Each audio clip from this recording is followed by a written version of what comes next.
Do you ever feel like sometimes you're just so emotionally overwhelmed and you're just so desperate and you're feeling helpless?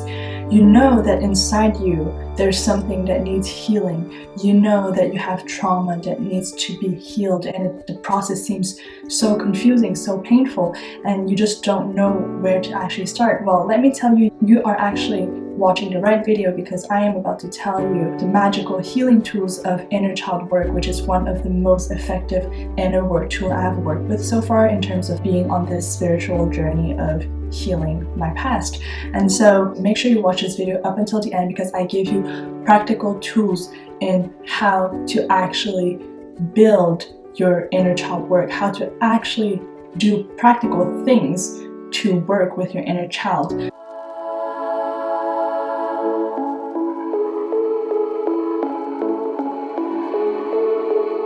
So first of all, what is the inner child really? So the inner child is this part of us that is hidden inside us. We usually don't pay much attention to it when we grow up. So it's still very sensitive, tender, irrational. Other than that, this part of yourself also has a very playful side, very silly, and just wants to play, have fun, and being spontaneous, creative. Why this part of yourself is important to work with in terms of healing? Because the inner child is also the part of yourself that buries the deepest hurt and pain that you have experienced as you grew up, but didn't necessarily have the rational mind to make sense of the emotional turmoil that was happening inside you. So the first practical tool you can start doing right now to do inner child work is speaking to your inner child. So I think it is really important to emphasize that you have to start slow when you do inner child work, because if you think about it, this wounded inner child inside you is so sensitive, it is frightened, so you cannot come off too strong. And so by speaking to your inner child, you are building a trusting and secure relationship with that little you. You can do this by simply closing your eyes and tapping into this inner child energy inside you and trying to talk to this little child. But obviously I would recommend journaling, because journaling is a really powerful, writing is a powerful tool that really gets into the feelings. If you think about it, this is the reason why people in the past used to write love letters, because it's just different to have a little piece of paper, handwritten letters with intention just graved into this piece of little paper. It's just different. The feeling, the energy is completely another level. So I think if you're able to journal and talk and speak to your inner child that way, it would be much more intentional. So I think it is also important for me to say that you should practice that daily. Allocate yourself a small amount of time in the morning or in the evening before bed. I think those moments are prime moment, because the evening is when you're more relaxed and your inner child feels more comfortable opening up to you. The same thing in the morning, you just woke up, so everything is more just sensitive, you're less distracted and your energy is more grounded. So these are moments I think that are important and could actually bring healing. And so just closing your eyes and taking a moment, 5 minutes, and just talk to your inner child. How are you feeling? I'm here today for you, and let them know, reassure them, I will always be there for you, I love you, and I will take the great decisions that are good for us both. And just by doing this regularly and daily, you're starting slowly to create this bond, this loving, nurturing relationship with your inner child, and just actually acknowledging that you see them. So a child, really what they need is just being heard and seen. And so by doing this slowly, that's what you're building. So that's why it is important for you to speak to your inner child. I think why daily, or even like if it's too much for you, you can start slowly, but at least being consistent is important. So once a week, twice a week, 3 times a week, 4 days a week, and then you build up to a daily practice. But being consistent is really important, because this is when the relationship actually feels secure and feels safe. A frightened little child, all they need is reassurance, and not someone's care and affection being pulled out away out of a sudden and just never coming back, or like it's gone for a long time and then coming back. This is not what we really need human beings, actually, if you want a lasting, like, secure relationship. Just like I'm talking about friendships or romantic relationships, that's how it should work. And if your goal is to have these type of relationship in your life, long-lasting, secure and safe relationships, then you should start that with yourself. And that's when you actually build this deep connection and relationship with the little child inside you. And this is really, really important. Okay, the second practical tool I want to share with you is to look at a picture of yourself as a little child. So inner child work is not always easy, because to go back to the state of imagining yourself or feeling what you were feeling as you were a kid is not easy, because it's been repressed for such a long time. And that is how we grew up, but also how society works. Society works in a way where we have to grow up and be the adult. It's not accepted to being emotionally overwhelmed easily. But although a lot of people in our society are physically grown up, they don't have really this emotional maturity, this grown up emotions, because it's been repressed and it's not been paid attention to. When you look at a picture of yourself as a little child, I think it is a really powerful tool, because adding a visual component to your inner child work is actually very powerful. It will bring up a lot of feelings and emotions, and just tapping back into this child-like feeling of trying to understand what you feel about yourself. When you look at this image of yourself, you're reminding yourself of this past you.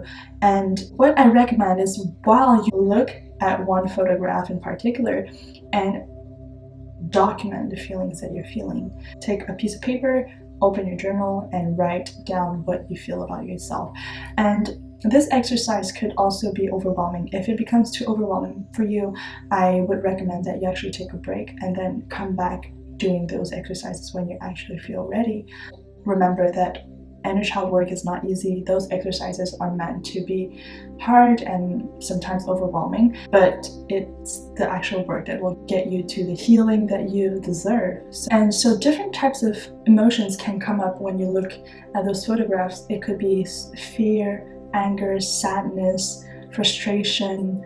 Sometimes it could be disgust and other type of emotions, and they could be overwhelming, as I was saying. And just make sure that you don't overdo it and take time slowly. But the goal for you here is to really get in touch with your feelings as a little child, and also how you feel about yourself as a child. This exercise's purpose is actually to guide you through the understanding of your emotion, guiding you through understanding the relationship you actually hold with your inner child. What's the relationship that you have with your inner child? The third exercise I have for you is to go wander around places you spent a lot of time as a child. When we live trauma as a child, so for example, if you were bullied at primary school, this trauma that happened in primary school, during that time, what happens to your body is what we call dissociation. It's a psychological terms that signify the idea that your body, so think of your humanness as a whole, your mind, body, and spirit as a whole. When trauma happened, then your body dissociates, which means your emotions flee your body. In shamanic terms, they have a similar concept called loss of soul. So basically the same thing. When trauma happens to you, your soul flee your physical body, and so you're not really there anymore. Your emotions and your feelings are not really attached to your physical body anymore. And so by going to these places where you wander, it's trying to piece back these pieces who flee away back. So if I give you an example, in my case, I went back to walk around my primary school, and it was actually very revealing to me. There's a lot that was buried, and I did not remember they were actually there, and a lot came up. Like, it was not easy. I remember I was crying a lot during that walk, but it is the work. It's a hard work that you're doing, and you're doing the inner child work to bring yourself to this place of healing. And this is part of healing, so it is going to be hard, but this is the hard work that will pay off at the end. Okay, so the fourth practical inner child work tool is to do a guided meditation to journey back and meet your inner child. This one is actually the life changer in At least it was for me. But I would advise you to try all these previous exercises before jumping into this one, because this one actually you need to be more careful, because you're actually visualizing and you're bringing this, a guided meditation is bringing you back into a space where you actually face your inner child and you're actually being in contact with them. So you need to build a trusting, loving relationship with your inner child first before jumping into this step. And you have to do it when you feel grounded and ready. Don't do it if you're anxious and you feel like your nervous system is really activated, because that's not the energy that your inner child needs to feel secure. It could be hard for you if you're constantly feeling anxious, but maybe wait a bit until you feel grounded, maybe after meditation, just a calming, mindful meditation. About guided meditation to journey back and meet your inner child, you can find some online, but I want to tell you that I have an announcement. I will be creating my own guided meditation to meet your inner child, so make sure you subscribe to this channel. Make sure you also ring the bell button so you will be the first person to get notified when I release that guided meditation. So really excited about this upcoming project of mine. Finally, the last practical tool I have for you is integrate fun, play, laughter in your adult life again. Basically, it's about being a child again. So I think it is actually really important. As we grow up, we kind of like forget that this playful side is still inside us, that we still want to be a child, and tapping into this childlike energy of playing or laughing or just being silly and goofing around is actually needed, and it nourishes our soul. It is something that vitalizes us. This is what gives a lot of joy and happiness to a human being, and I want you to try integrating those things into your daily life. It could just be like, I don't know, go out and play, I don't know, do some cartwheel, what is it called?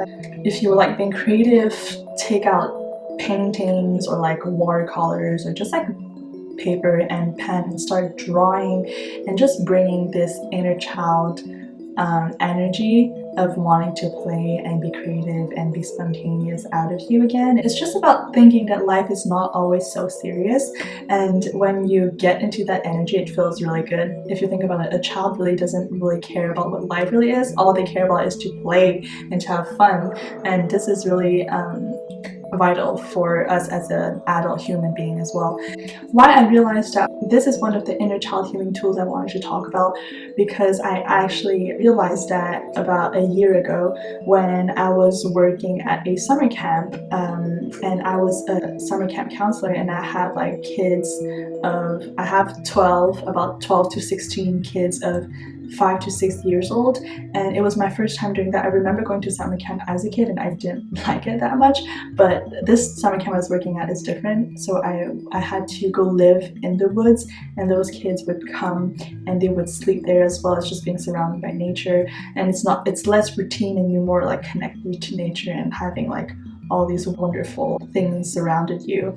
And being a counselor at a summer camp, it's all about entertaining the kids. It's your role as a counselor to match, like I had to match my energy to them. It's as if I was interacting with them and becoming a child again, and I had to entertain them and just be creative, play with them. And I realized that I remember I would always feel so vitalized and feel so happy by the end of the day, because I just had like 16 children of 5-6 years old giving me their like, just providing me so much of their like energy of wonder, of fascination, of like curiosity and just wanting to play, and I had to play with them and match up to their energy to entertain them.